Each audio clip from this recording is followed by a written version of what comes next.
திருவள்ளூரில் திமுக அமைப்பு செயலாளர் RS பாரதி தலைமையில் ஆர்ப்பாட்டம் நடைபெற்று வருகிறது. அந்த காட்சிகளை பார்த்து வருகிறோம். விவரங்களோடு இணைகிறார் நம்முடைய செய்தியாளர் பிரபு. விவரங்களை வழங்கலாம்.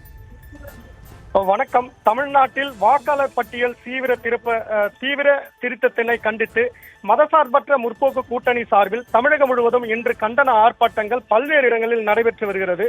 அனைத்து மாவட்ட தலைநகரங்களிலும் நடைபெற்று வரும் நிலையில் குறிப்பாக திருவள்ளூர் ரயில்வே நிலையம் அருகே நடைபெறும் கண்டன ஆர்ப்பாட்டத்தில் திமுகவின் கழக அமைப்பு செயலாளர் RS பாரதி கலந்து கொண்டு தற்பொழுது கண்டன உரை ஆற்றி வருகிறார்.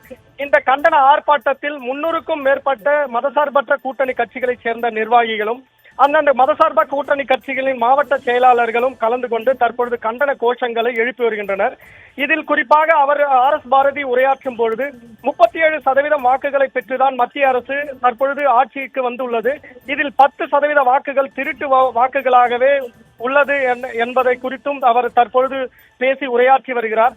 எனவே இந்த கூட்டணி ஆட்சி இந்த அரசு உடனடியாக களைய வேண்டும் எனவும் இந்த சிறப்பு தீவிர திருத்தத்தை கைவிட வேண்டும் எனவும் தற்பொழுது அவர் கண்டன உரை ஆற்றி வருகிறார்.